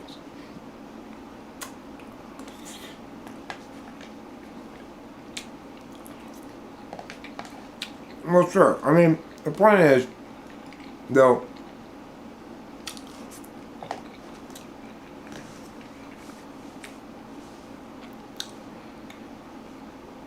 in its natural state, NE is linked to SI. So,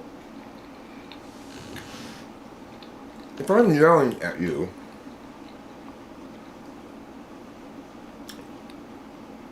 and let's just say it's purely a discursive thing, only words that pass between us, then I'm going to be referencing my SI and saying things like, you said meow, okay? Regardless of whether I'm TI or not. If I'm NE, I'm still going to be referencing my SI and pulling back things they said. So in that regard, even if I'm wrong about them being wrong, my position is that they're wrong, okay? Whereas if it's a physical altercation and blows, the position is, you've made me too angry to blithely go about your business unpunched.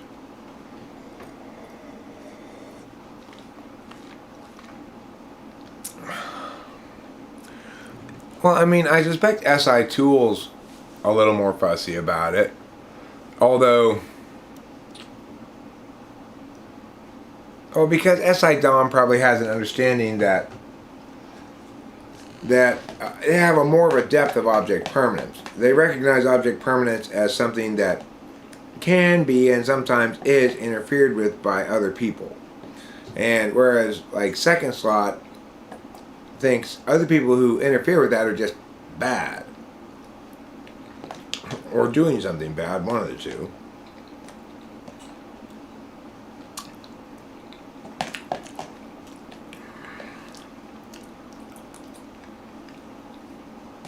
Stop touching my stuff is a funny sentence. Hey, you need to stop touching my stuff. Siegfried, I dreamt the government was planning to flood the world in a grand rapture, so I turned into a killer whale to fight against him as a maritime rebel.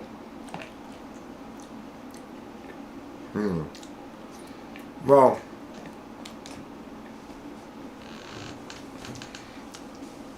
obviously there are pluses and minuses to that.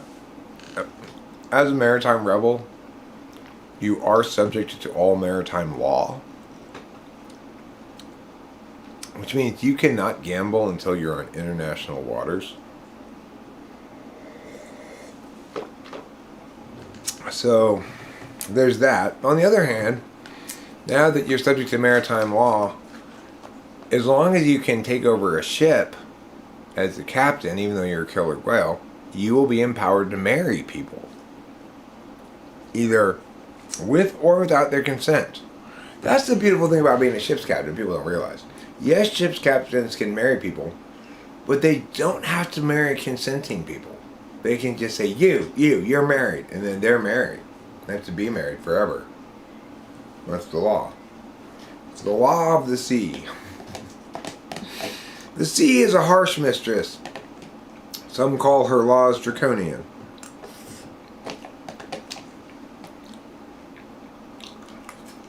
But you know what I always say? The sea may be a woman, but Poseidon's an asshole. You're married. That's all you gotta do if you're a ship's captain to marry two people. It's that simple. Maybe you could marry the ocean. But here's the bitter irony, Siegfried. According to maritime law, if you're the ship's captain, the only person you can't marry is yourself. You can't even marry the sea. Plus, I didn't want to be the one to tell you, but I've been chatting with the sea, and she's not really that into you.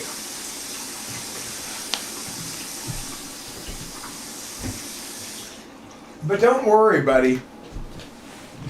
Because there are plenty of other fish in her.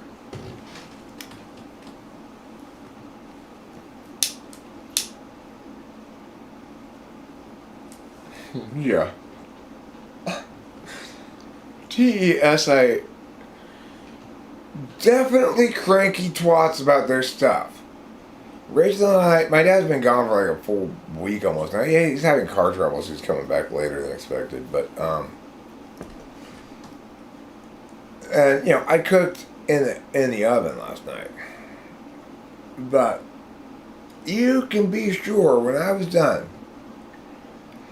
I wiped every last little speck of grease or oil or anything that hit anything to the best of my ability. I sat in the kitchen humming and hawing over whether I should throw this plastic spoon away. It appeared that my dad had left a plastic spoon out that seemed like trash to me in a place where it just seemed like cluttery trash.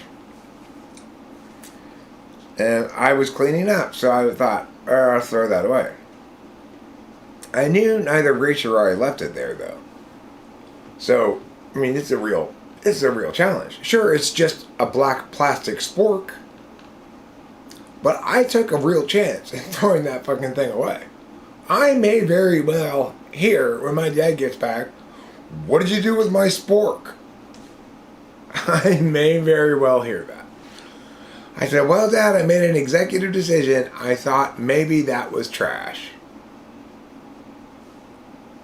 It's not like we don't have a whole cabinet full of plastic cutlery.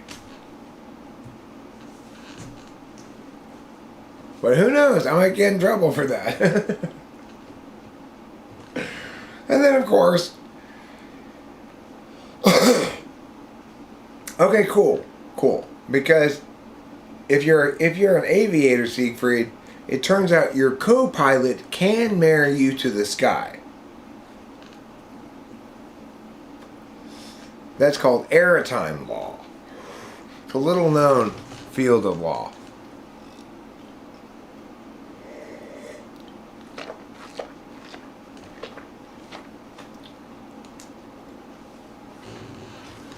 Another thing is, like, my dad's not that clean, really.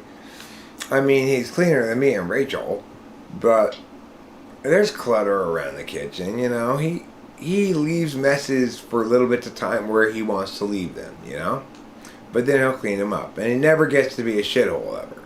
Never gets gross. It just, he's not a perfectly organized guy. His fucking workbench is a complete mess. It's just a bunch of boxes, like plastic containers. This one has a bunch of different wrenches in it. This one has a bunch of different screwdrivers in it. This one has a bunch of different, like, pliers in it. This one's got a mix of this and that in it. So they're kind of organized, but it doesn't look neat and tidy at all.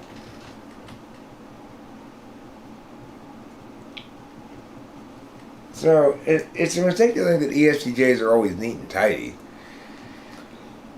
But, I mean, I bet you if I move something and don't put it back from his... I almost accidentally left outside the other night and it was going to rain. this pair of wire cutters that I used in making the Thinking with My D short. See, I really had high hopes for that, but it's not done anything yet. I'm going to see if I can find it for you here.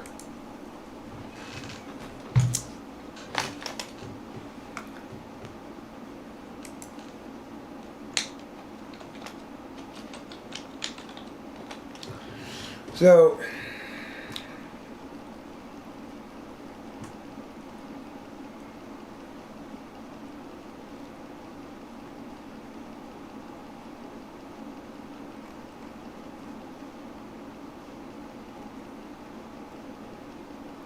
wow, it's like there's not even a videos tab.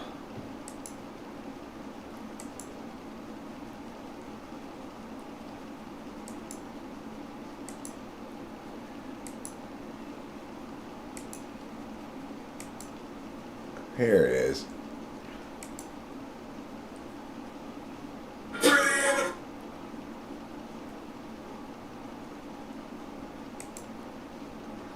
Okay, so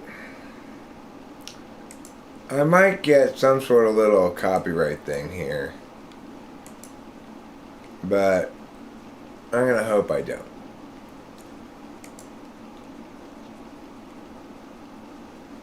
But I might.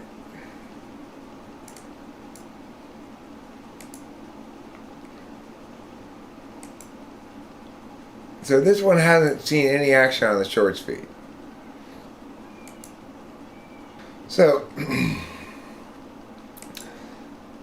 that one was particularly constructed to be to take advantage of an existing meme, you know?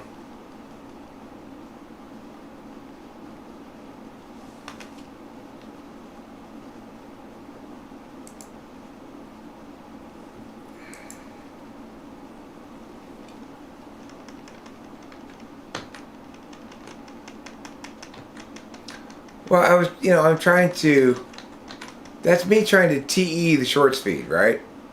Like, I want the shorts feed to reward my attempt to get onto a popular meme, right? Now, one thing that did work was my Friday Night at Freddy's video. So, Friday Night at Freddy's is a popular meme. And there's that part of the song that goes, "It's been so long since last time I had a chance to see my daughter in the morning on the solder." Right? That's the part that people typically make into shorts or whatever. So, I memed that with the dolls. I made a short out of that with the dolls, and that one seems to have good legs. It's over 4,000 views, and it's consistently continuing to get views, even though it's not in the meaty part of the shorts feed at the moment. Yeah, based on the video game. I've never played the video game, but I guess there's a lot of like fan music that people made for that video game. And one of the songs I like a lot, which is that one I'm singing. I like that song a lot. So, and I think it's the most popular of the songs that are associated with that game.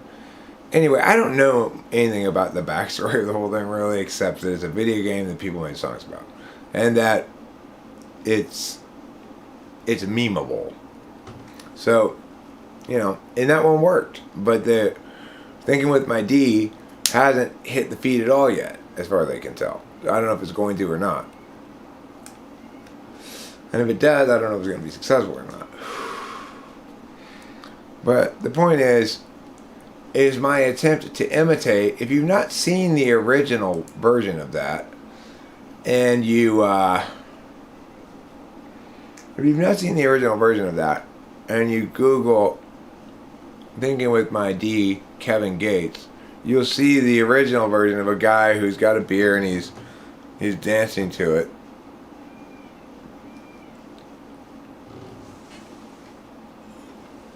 So yeah, well, I just, I'm a risk taker.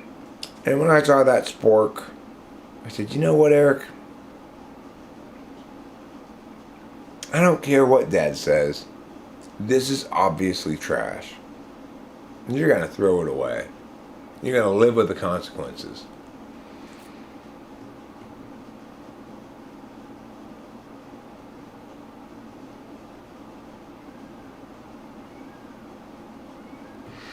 Well, what I did is I asked my daughter, who's 23, to suggest things that were hitting on TikTok as memes. And she sent Rachel lists like 6 of them. We just did that first one.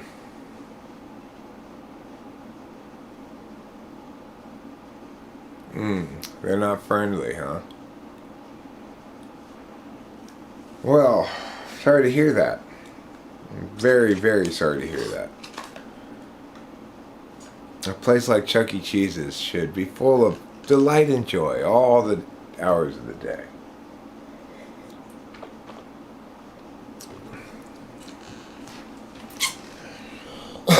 Well, the thing is, it seems as though, from looking at the stats, that YouTube doesn't give all of my shorts a chance on the short feed. And it may just be, it limits you to a certain number a day and it's kind of arbitrarily excludes certain ones. I'm not sure. But, I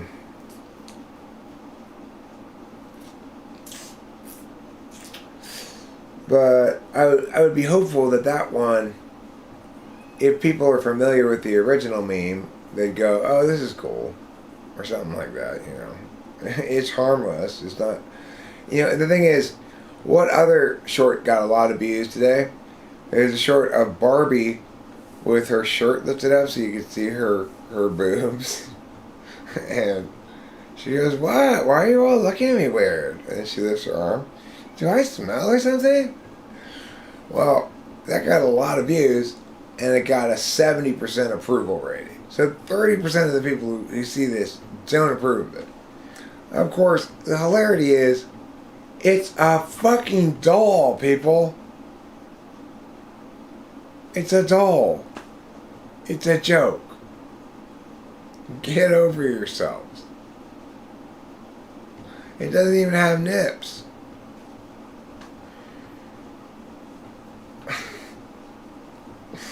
These people with their moral outrage. It's like, I'm playing with my Barbie doll. Can you please not be morally outraged? Do you really think it's appropriate for you to be morally outraged about how I'm playing with my Barbie doll? You fucking retard. You're playing with your Barbie doll wrong. Fuck off.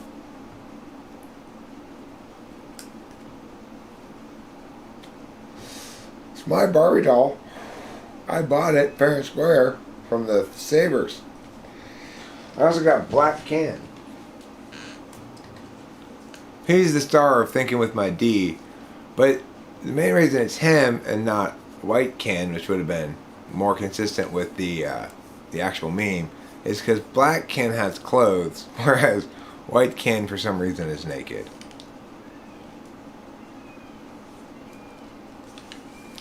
I'm just thinking with my D.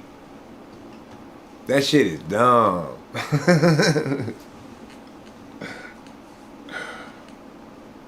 Reminds me of people who are concerned with other people's own self-perceived intelligence levels. You aren't allowed to believe you're smart. Right.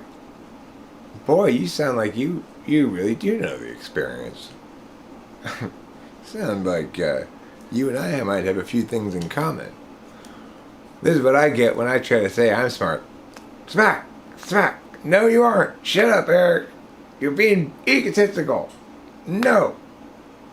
You must be humble. I'm trying. It's not my fault I'm smarter than everyone.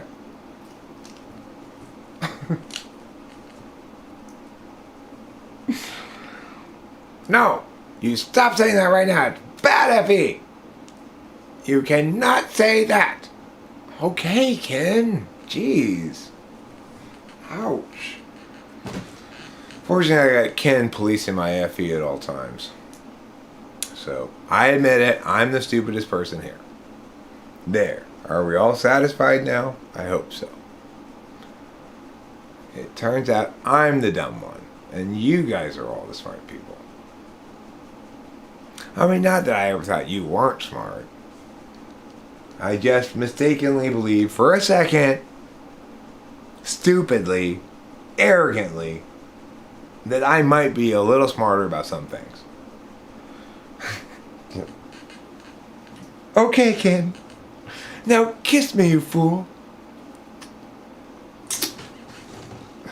We can't keep going on like this. Shut up, bitch! Oh, I know I should leave, but I just love you so much. He's humping me. Oh no! He's humping me.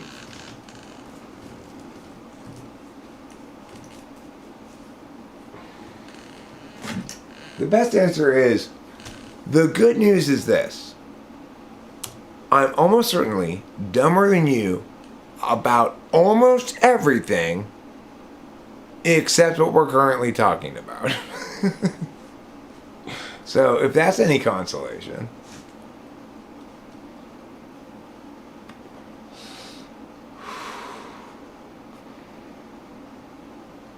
Of course you're famous. You've communicated with me via chat here on Talking with Famous People. That makes you a famous person. It's just that easy. It doesn't make you a celebrity, but it does make you a famous person. Yeah, Barbie treated me kind of rough. I mean, Ken did. I think Ken was playing Ward going a little hard on the beaver tonight. I'm a little sore down there. Hey, Ken, at least let me get warmed up. I don't know, maybe touch me down there a little bit first or something. Just this pump hole for you. Okay? I need foreplay. I want you to nuzzle my neck. Yeah, Ken was thinking with his D. This shit is dumb.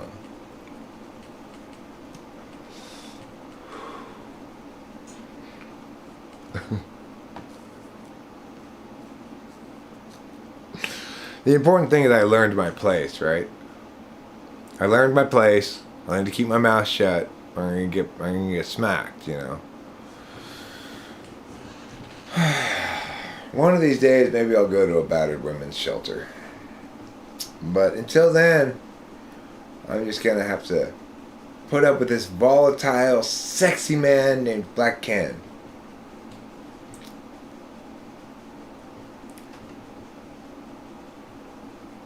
What else can I do? I mean,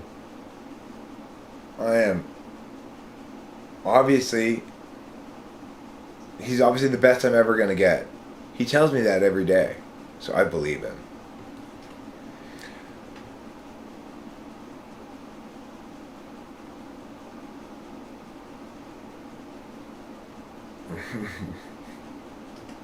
That's a fair complaint.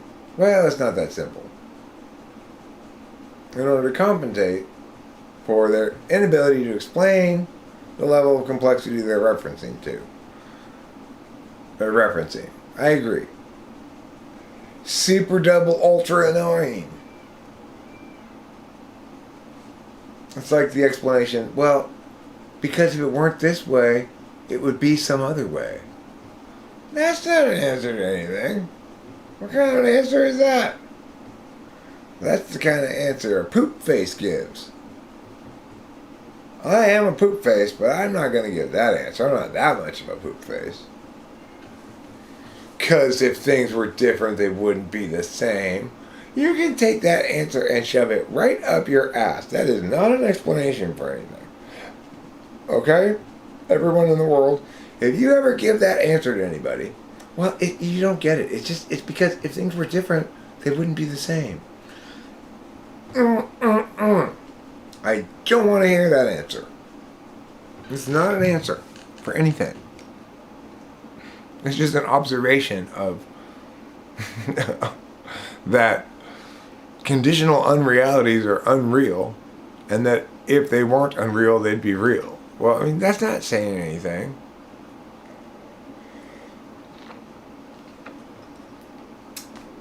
Have you ever had anybody try to pull that one on you, Siegfried? That's an annoying one. Or try to pull the endless, necessary, but insufficient burdens. Well, before you can make your argument, first you need to prove that you exist. Like, okay, well, I'll tell you what. I'll prove that I exist by shoving my foot up your ass. Now, when it gets far enough up that you feel it, say, okay, I exist.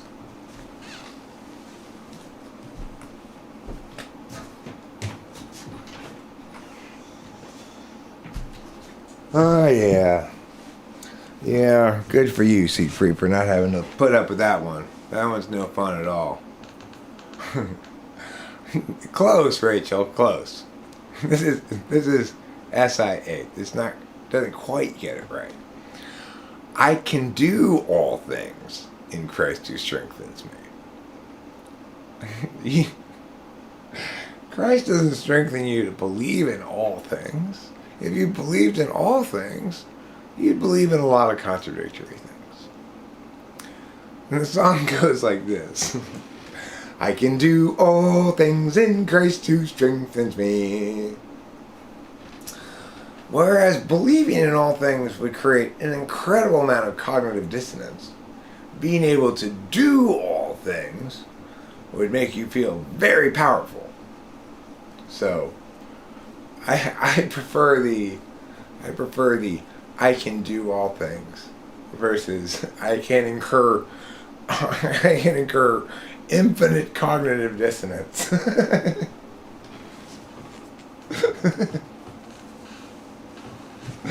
You want some food, Troll?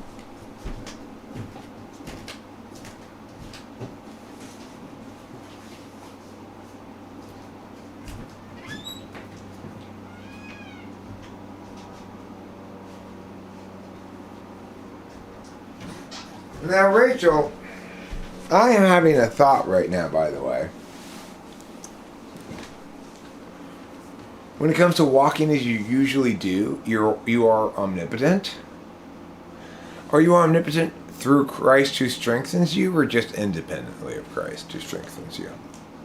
Because it could be the Holy Ghost, too. You know, we don't sing about him as often, but the Holy Ghost also creates omnipotence by strengthening people. It's just, he creates an omnipotence that's more paranormal, because he's a ghost.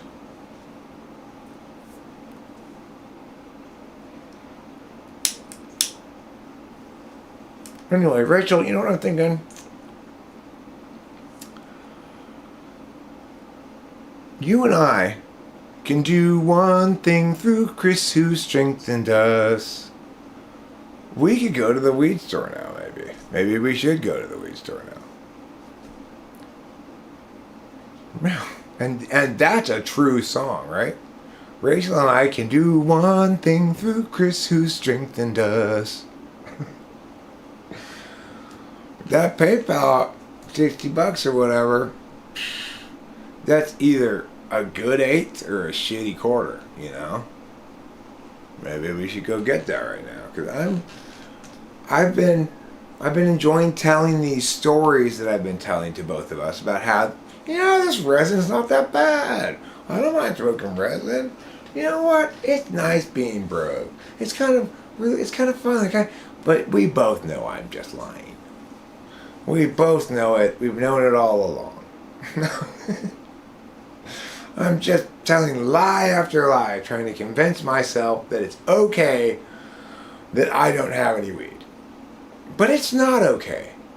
It's never been okay. It's never going to be okay. It's a travesty against all that is good, just, and true in the universe. So, do you want to go with me to the weed store, or are you too crashed out? Do you want me to go by myself? Because we've met the requisite 2 hours of live streaming now. I feel like we've done our duty of providing enough meat on the bone of this stream.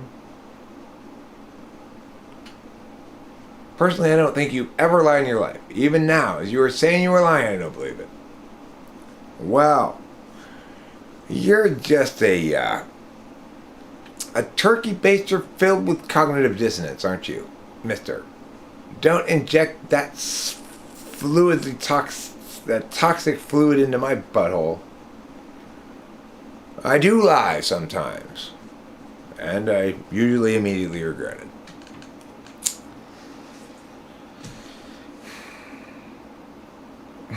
Because one thing is,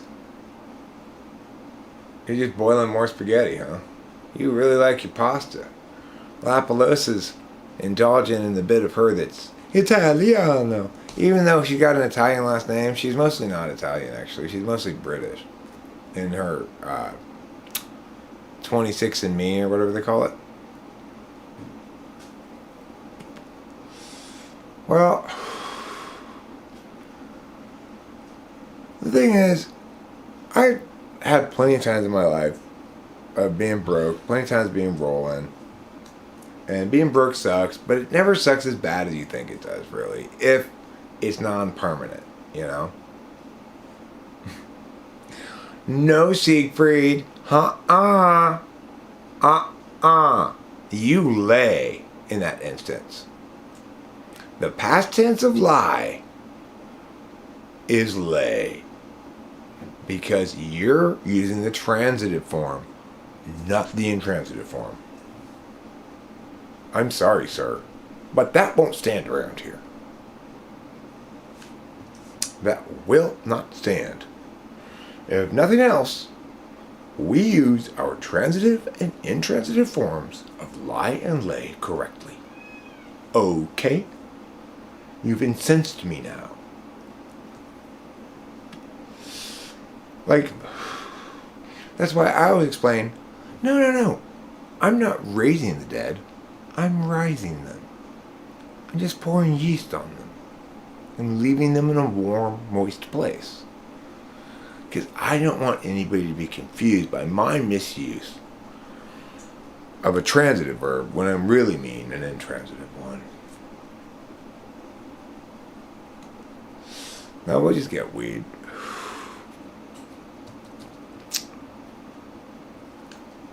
Okay, so I'm going to wrap up this stream and go to the weed store. And either Rachel will finish cooking,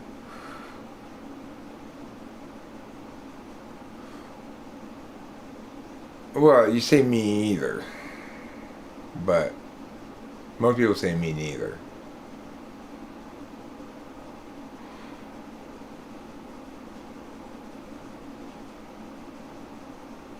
Because what they mean is neither I nor Mia agrees with Mia. But because it's not using the nominative case of the pronoun, it should be me either.